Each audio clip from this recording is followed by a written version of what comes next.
Okay, my clock says 8 o'clock Eastern, so we're going to go ahead and get started. My name is Brittany Toney, if we have not met before, and welcome to another stepping stone to AAC Feelings. So I do have my co-presenter, Heather Prenovo, with me tonight, and in a minute we will both reintroduce ourselves.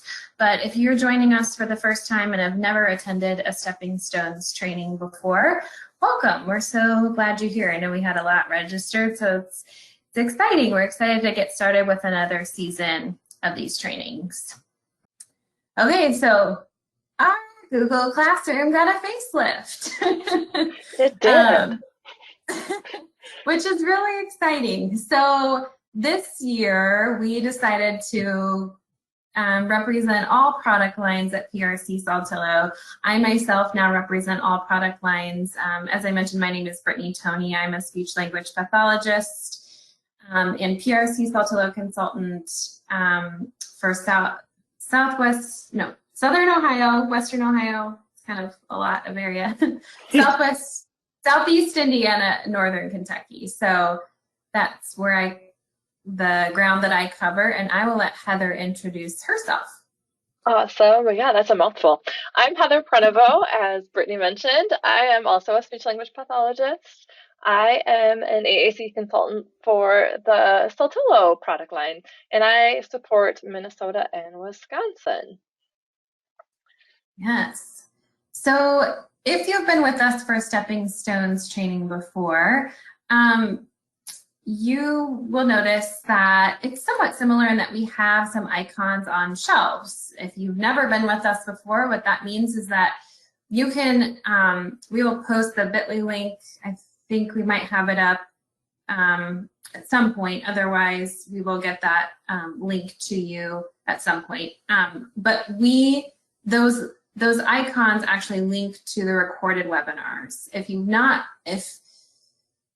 attended and you want to watch our previous webinars, you can do so on the Saltillo website, and those are under recorded webinars, and we have a whole slew of Stepping Stones to AAC trainings. What's different this year is we're going to go a little bit more in depth. So we've actually recreated some of our trainings that we've done as far as topics go, and we're just going to do them again, but we're going to step a little bit further into how to support some of those users that might be a stage 4, 5, or 6. So I'm really excited to share this with you. Another thing that will be different is that we will be alternating modeling on an Accent device and a NovaChat device, or TouchChat on a Via Pro, or Lampwords for Life on a Via Pro. So or low-tech boards. So it's kind of going to be a mix. We like to mix it up and model different ways on different devices and different forms of AAC, like low-tech versus high-tech. So you'll notice that as well if you haven't attended a training with us before. But the main idea is that we'll be kind of alternating between either a Word Power file or a Unity file, Lampwords for Life, kind of depends. So really excited to jump this season off and get going with feelings. So AAC is a journey, as Heather and I have kind of talked about. So just remember that, whether your AAC user is at a stage 1 or a stage 6, we're going to be kind of targeting some of those older, maybe more fluent AAC users today. But I guess not necessarily older. I guess I would more consider it stage 4, 5, or 6. So, using 3, 4, 5 words in a sentence or phrase at a time versus just 1 to 2. So, but it is a journey. So if you aren't yet at stage 1, hang in there. You will get there, and so will your AAC users. We take one step at a time, and we're all learning together. And so just a reminder that this is a journey and it takes time. Okay. All right, so one of your handouts is this organizational tool, and this is different than our previous Stepping Stone organizational tools. So we've got space in here to pick out a motivating routine or activity at the top. That usually helps kind of really focus you in on what you're going to be working on. And then we guide you through talking about different communication functions that we can target, so that we're not just requesting things. That's usually where we start, but what else can we do with communication? And so there's a little cheat sheet chart right there in the middle of the screen, to kind of remind you of different things that we could be targeting while we're modeling with our AAC learners. And then there's a spot in the middle to choose core words or core word phrases that we want to target during that activity. And then the last section is where you can write yourself a little script for that aided language input. What are you going to be saying while you touch the AAC system? And so breaking it down by the core words or the core word phrases that you're going to target for that communicative function, and then giving yourself things that you want to say or want to remember to say. So if you're like Brittany and I, where you're just like, okay, if it doesn't flow right away at first, writing yourself that script so you don't have to stress in the moment. And then just some little tips at the bottom. The second handout is the reference tool. So this is great for if you take these and you're like, I want to share this, but I don't remember each of those steps. It just talks you through how to use that organizational tool. It's also great to be able to hand off to maybe parents if you're the SLP or teacher and want to share it as a way to target things, or other staff. Maybe you're going to share it with some paraprofessionals. It'll remind you of those steps and how to fill that in. Okay, so tonight specifically, we're going to be talking about feelings. And again, specifically talking about feelings with maybe a stage 4, 5, or 6 AAC user. And if you have a stage 1, 2, or 3 user, we do have that recorded feelings training already. And Heather and I did that one as well. And I focused on talking about feelings when playing Candyland. So I highly recommend you check that out.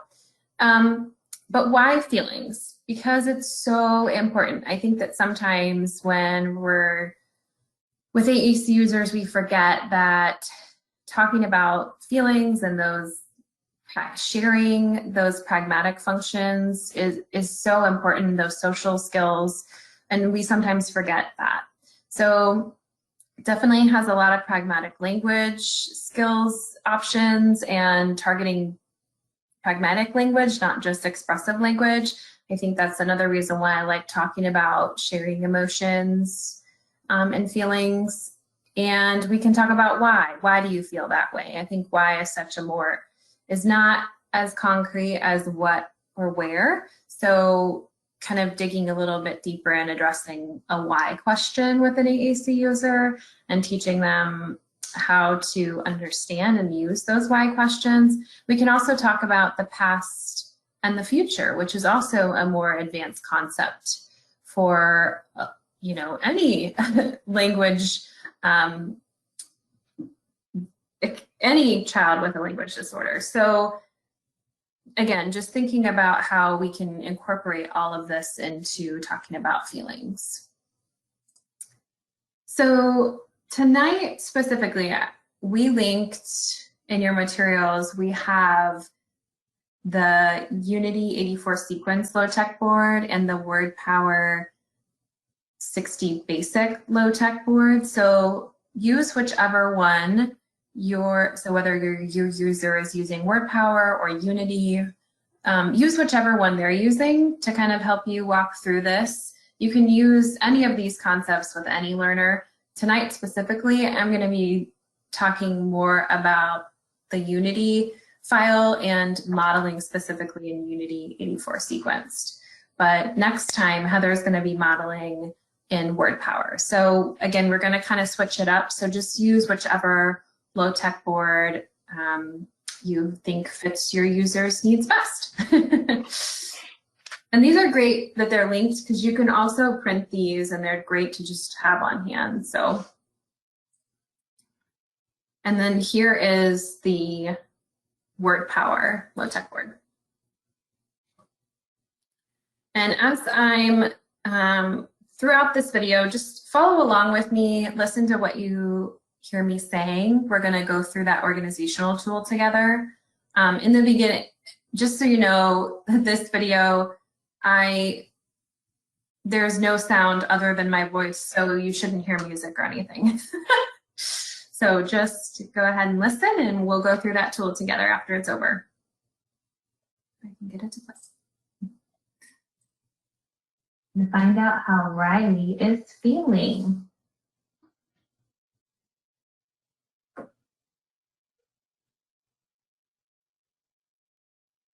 She's so silly.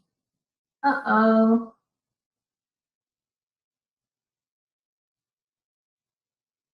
Happy. She feels so happy. I wonder why she is happy.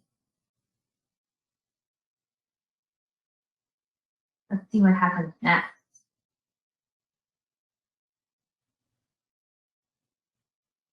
Oh, she looks mad. She looks mad. She does not like that broccoli, does she?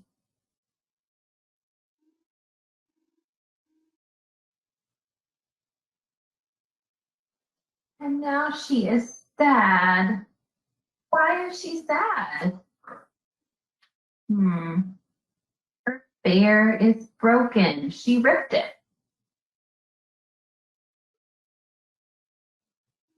Now she's mad. She doesn't like the car seat, does she?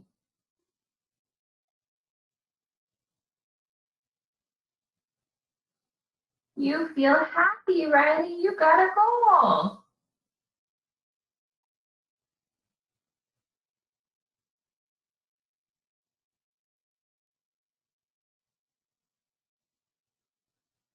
Oh no. How does she feel now? Looks like she has tears in her eyes. Think she is sad?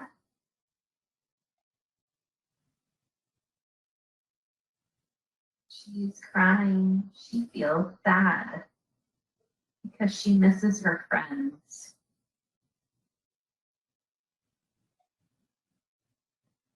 Oh, now she feels mad. She is angry at her mom and dad. I wonder why.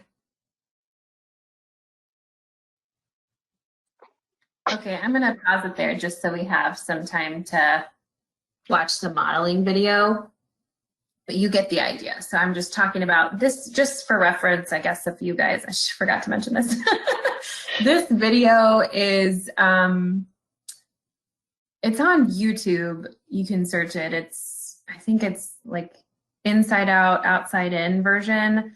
It is the Inside Out movie, but it takes out all of the emotion characters. And so then I just went into Edpuzzle, and you'll see what I did in the next video. But anyway, that's what that is. I did that. I use this video for all of my students, all of my social skills kids, even kids with AAC used it all the time. It's a great video about feelings because it doesn't show those emotion characters, and then you can just talk about how she's feeling. It's really cool. And the reason I like that one, and there's also another Pixar short called Presto, where the rabbit in the video goes through a bunch of emotions, and there's no words in that video either. So yeah, you can throw in your own script to it and really target what you want to target, but see the emotions right there in your face. Yes. Oh, thank you, Elizabeth. Awesome. Yeah, I also used to use this video in conjunction with Michelle Garcia Winner's flexible thinking program and with my AAC users too. It's such a great add-on tool. So, okay, so let's talk a little bit about pragmatic language before we get to our organizational tool. And really, this is a new, something we have on our AAC Language Lab, something new we added specifically for this series of trainings. So as you can see, it lists all the stages of different AAC on the chart, and it lists the different functions of language. So specifically with this training, we wanted to specifically target different functions of language. We want to choose a function of language based on your AAC learner's stage. So again, this is just kind of highlighting, you may not target turn taking until they've started requesting, or you may not target talking about the past and future until you've already targeted turn taking. So it does happen in stages, just like all other areas of language. So just remembering to make sure that when you are looking at what function of communication to target, you're not targeting something that's too difficult for your AAC learner. Just thinking about that. So think about where they are and maybe what pragmatic functions they are lacking too. That's really important. So maybe you have a kiddo who's great at requesting. Well, you probably wouldn't target that then. Maybe you want to target protesting. They don't know how to say no or don't or stop. And so thinking about that too when we're targeting different skills, not just some of that requesting. Also knowing your AAC learners' mean length of utterance, or MLU, as you'll see on this chart. That's what MLU stands for. So just how many words that they say. That'll also help you decide what stage they're in and what they may need to work on in terms of functions of communication.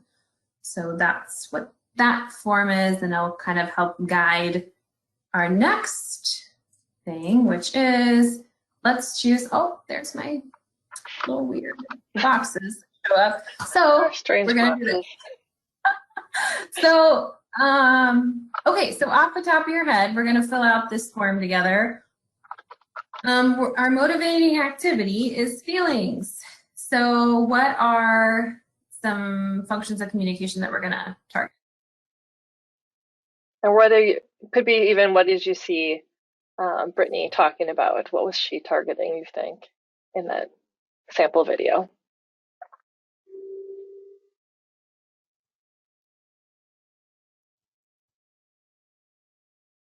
Naming emotions. Yep. But naming. I was going to even say sharing and showing kind of might fall in there too. This is opaque. Sorry. Okay. So yeah, I was going to circle them, but guess not. Okay. So yeah, naming emotions, expressing feelings, maybe sharing. You've been talking maybe about stating your opinion a little bit. Commenting. Yeah, for sure. There's a lot of different things that you could specifically target. And you don't have to be targeting all of these. Right. These are just ideas. So specifically expressing feelings. Right. Okay. So if we go to the next stage, we're talking about what core words or core word phrases was I using in the video. So what phrases or core words did you hear her using? Feel was definitely one of them. Yeah, for sure.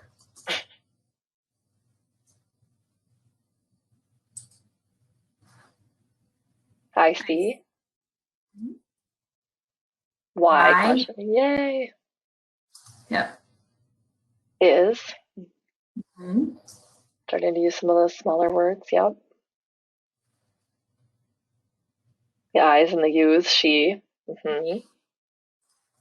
Yep. Good. And you'll see when I'm modeling, like what words I chose to model. I mean, again, this is endless what you could do. All of your answers are awesome. Yep. Okay, so when we're talking about, let me just type these down. Now what we're going to talk about is maybe some aided language input. So with that, when we're talking about scripts for aided language input, we want to keep in mind that using open-ended questions is going to allow our AAC user to comment and ask questions themselves, and it really encourages communication.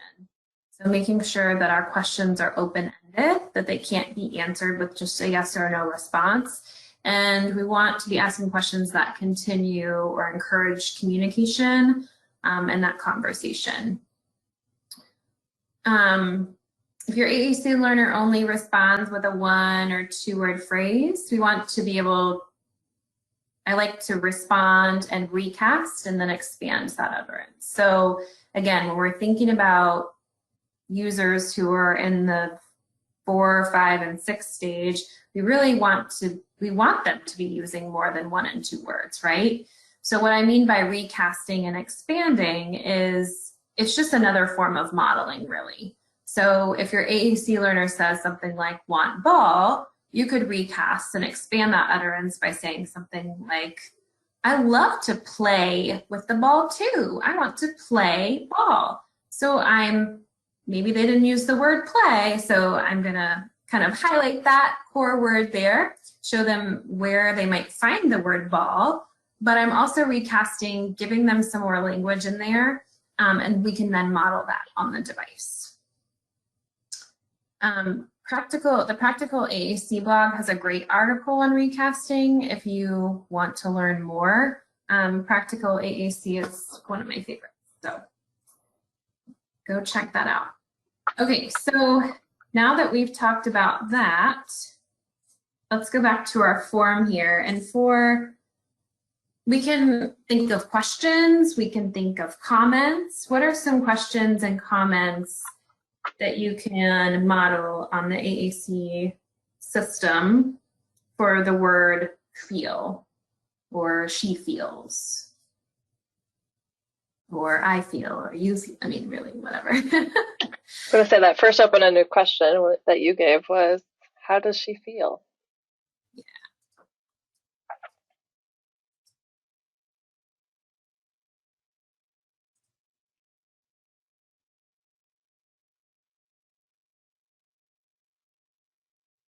Any other ideas you guys have? She feels mad. I see her crying. How do you think she feels? Yeah. Yeah, good.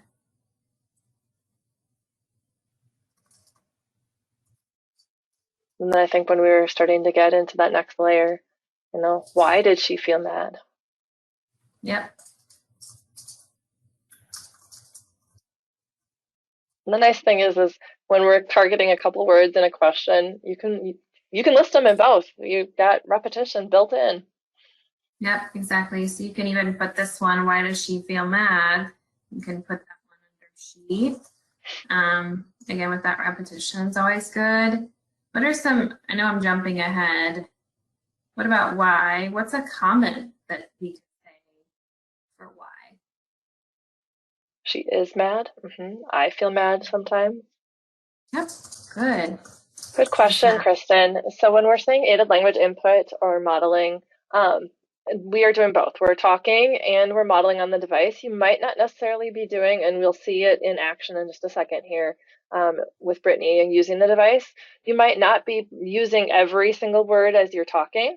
Maybe you're modeling parts of it.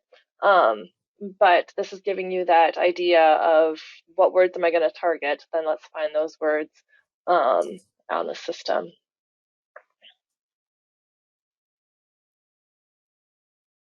Why is she crying? Good. Why is she smiling? Good. You guys I wonder why she is crying. Yeah, and if your AAC user isn't yet responding, this is kind of where we go to that next level. If they're having trouble identifying why she's crying, I mean, this kind of goes in conjunction with Michelle Garcia Winters when she talks about flexible thinking. For us to understand how somebody else feels is really difficult sometimes, but I think it's so important to teach all of our kiddos. So if they aren't yet responding to that question, just as you would a verbal learner, you then for your AAC learner can say something like, why is she crying? Because she is sad she had to move. Because she had to move. That's why she's crying. She's sad. What's the name I shared? Michelle. Yeah, thank you. If I hopefully spelled it correctly. Yes, you did. Okay, good. Yes.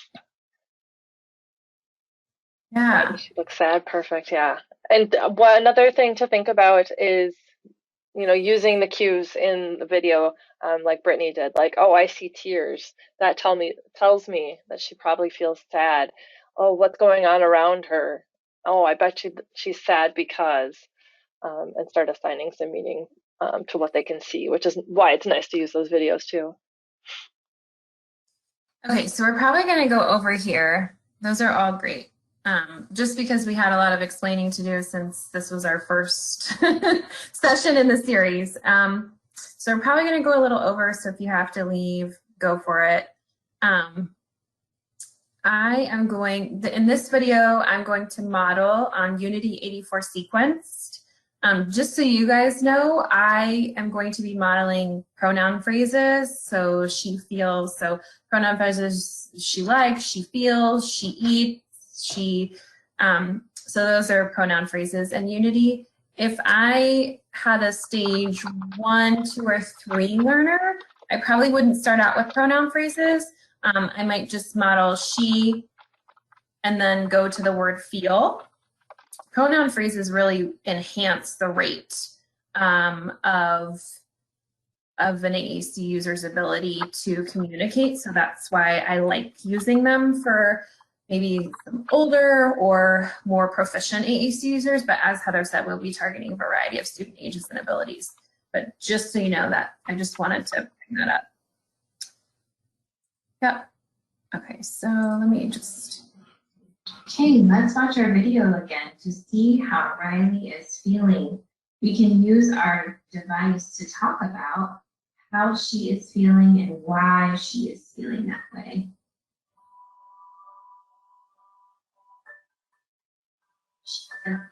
Oh, there she is.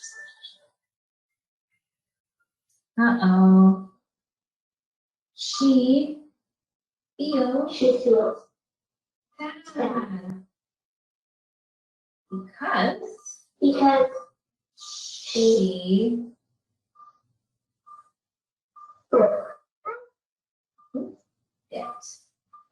she broke it. She feels sad.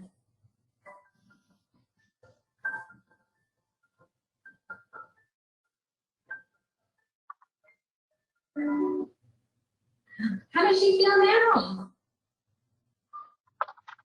Feels happy. Why? How does she feel happy? We say because she is playing. She is playing.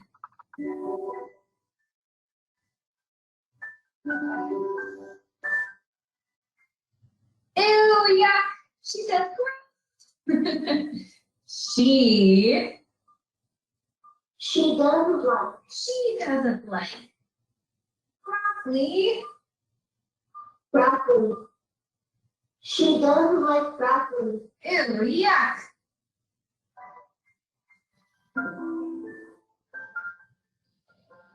Okay, this is a long video, so I'm gonna stop it there. We had some good questions come in. I was going to say, we've got some good questions coming in. For those that do have to log off, we appreciate you coming. And as Janice asked, we're aiming for every third Wednesday of the month for our new series, getting us into June. So where you logged or registered on the website, you can go in and all of the upcoming ones are listed, so you can register for those. And Brittany will get us going here on kind of some questions and some follow-up. And we'll get to the questions in the chat window.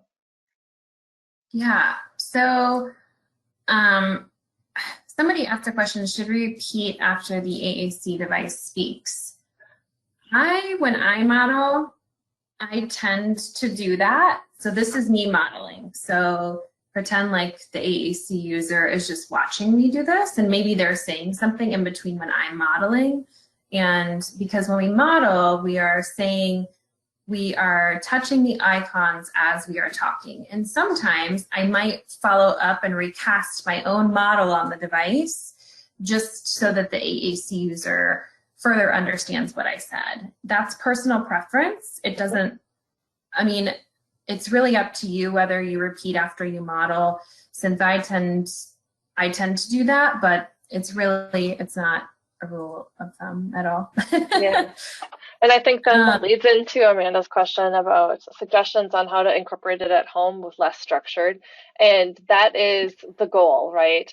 Pick things that you're already doing. So if there are things that you already do that talk about feelings, great. Use that. And then just taking these ideas of how did I, if I'm looking at a book or if we're playing and you see dad making a face and modeling, that is totally another way. And we'll be targeting different activities and different routines throughout the series, as well as those previous sessions that we've done. Sometimes those were, around making food together or getting dressed together, those activities you do at home.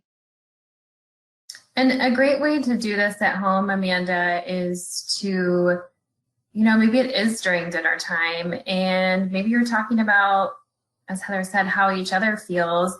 And you talk about how your AAC user at a specific moment feels. If you notice that they look like they're really sad, like yesterday I was working with a kiddo and he looked sad and he was kind of making a grumpy noise. And so I said, "Oh, are you sad?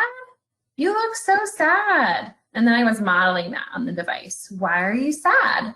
And then we kind of talked about it. "Are you sad because we had to stop? Are you sad because you don't like what I made for dinner?" Talking about things like that. It doesn't have to be dinner. It can be anytime while you're playing. Maybe they get upset and you're acknowledging how they're feeling and then modeling that on their device. You're right. This is very structured just to show what that could look like, but there are lots of different ways that you can model some of these things. When you model, is it on your own device or on the students? Again, totally up to, I always give it the final say to the AAC learner. If they don't mind you modeling on their device, that's always, easiest because then you've got one system. But some of them, that is their voice. And so if you have another system or you have that low tech option nearby, you can model on that. So again, no right or wrong answer. Use what's handy and what you have available. And then that leads into, sorry, I forgot to scroll. Do you ever direct their hand to the icon? We recommend that we don't direct their hand. Don't grab their hand. Let them, as Brittany said, she's modeling without an expectation that they're going to do it. We can pause and that reminders on the handout to give that moment to let them try it if they're going to, but don't force it. Don't make it work. Because like Amanda said, we don't want it to feel like more school after school, right? And so you can hover your finger over it, and maybe give that cue in that wait time, but make it fun. Yeah, or in an activity where maybe you are doing something at school, something like this. I don't know if you saw on the Ed puzzle, but I made notes, and so I think I took this idea from Rachel Meadle actually. So I made notes on the video and I just copied from the past software, just copied those icons and put them in here to remind me what I was going to model. But then it also gives the AAC user a prompt, and that's where we can recast. So maybe it's not just feel sad, but we're recasting that. Why does she feel sad? Or she feels sad because, but it also gives them a model too, like a visual model to say that. So that's another way you could do it. So again, not necessarily directing their hand to the icon. Well, I know we are 7 minutes over. We always like to wrap up with final thoughts. If there's questions you still have, how did you feel if you were able to follow along on your low tech or a system nearby while Brittany was modeling on there? How does that feel? And do you have next steps, thoughts you were thinking you're going to take away and try? And while we get some last minute questions, I'm going to pop up our email addresses if you do have other questions.